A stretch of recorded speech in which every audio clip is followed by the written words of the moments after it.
Welcome back. Today we're reading again from Hot Flash Divas. Today we're reading chapter 17, Mom Knows. 2 minutes after Todd's announcement, my cell phone rang. Todd's eyes were wide with alarm. "It's Mom.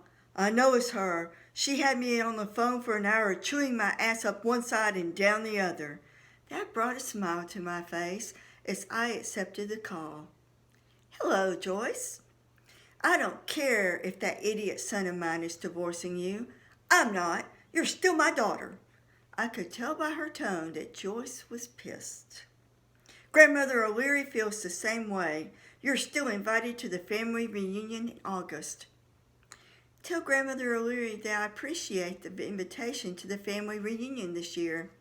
My grin widened when Todd looked at the ceiling and shook his head. He propped his backside against the counter with his arms and ankles crossed, prepared to eavesdrop. "What are you going to do about this?" Joyce's voice rang with indignation. "I wonder how much she knows." I glanced over at Todd. His eyes were round with panic. "I bet she knows nothing about the affairs." "Not much I can do about it, Joyce. He doesn't love me and doesn't want to stay married." I glanced at Todd again. His mouth took on a grim expression. "I can't believe this," she said, sounding exasperated. "Me neither. If you hear about any houses for sale in the 1,500 square foot range in the Huntsville area, let me know. I don't want anything too big. Oh, and it needs a fenced yard for Buffy." Todd looked up. Now that I had his attention, I thought I'd go for a smidgen more shop value. I'm approved for a loan and looked at houses in the Madison area this afternoon, but didn't see anything I liked. Todd stared at me, mouth unhinged. I hate to admit that his shock felt good. "I'll help you find a house. Don't you worry about that. Maybe you can move closer to me. That way I can watch out for you. Mom's beeping in on the other line. Gotta go. Bye." I disconnected and glanced at my battery indicator. I reminded myself to plug my phone into the charger in the bedroom. I might need it if Todd blows a gasket. "Did I hear you right? You got a loan and went looking for houses today?" Todd pushed away from the counter. "Yep." I walked to the carafe and poured a steaming cup of Java. Doctoring it with liberal amounts of stevia and fat-free half and half, I stirred it with deliberation. I took a sip and glared up at him. The sweet concoction slid over my tongue and trailed a warm path down my esophagus. It was the nicest thing that had happened to me all day. He took a step closer. "Who's helping you with all that?" His tone was like razor blades. I started toward my room, coffee in hand. "You told me that you didn't love me and you wanted a divorce, so this is no longer any of your concern." I stopped and turned back.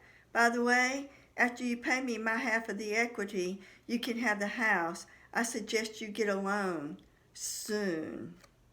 Todd took another step toward me. "I thought we could use one attorney and split the fee." "Why should I split the fee? So you can achieve the divorce you desire? To free you to screw around?" I placed a hand on my hip. I could feel my face burning from the heat of my anger. "It'll save us a ton of money, that's why." Todd crossed his arms.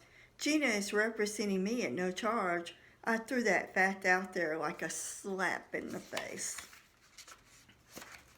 He took another step forward and held out one hand. "Do you think Gina would write it up for both of us?" I rolled my eyes, feeling disgusted. "You're not listening, Todd.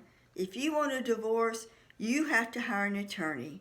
Gina will look over the papers and negotiate any changes on my behalf. What this means is that the more you try to screw with me, the more it will cost you. Capiche?" His cup flew past my head. I ducked and stumbled to the left, my heart hammering in my chest. It smashed against the wall behind me. I turned to see coffee running down a dent in the wall. The mug lay shattered on the floor. My instinct screamed, Run! My mind said, back him down. Fury ripped through my body. I gripped my cup so hard, I'm surprised it didn't explode in my grasp. I pointed at the wall. I'm not cleaning up that mess. Furthermore, if you try to harm me, I'll phone the police and have you arrested for domestic violence. I took several steps toward him. I don't know what my face looked like, but he backpedaled. My tone held a menacing quality. Then I'll call your mother and tell her everything you've done. I turned to walk away. The flush of anger left as fast as it came, leaving my knees feeling like cooked linguine. Fine, you should get the divorce papers at your office this week. I slowed. Todd's words felt like a blow between my shoulder blades. Looking over my shoulder, I said, it looks like we'll both be busy. I stomped into the bedroom with Buffy trotting at my heels. Slamming the door hard enough to cause a vibration, I locked it and leaned against it. I haven't slammed this many doors since I was 15. I would have cried, but my tear ducts were dry. Instead, I crawled under the covers with the mace and the stun gun and prayed while I trembled from the after effects of the adrenaline. Hopefully I'll see you soon with chapter 18. If you would like, please like me, subscribe, leave comments. I enjoy comments. Thank you for listening. Stay safe and stay well. Bye.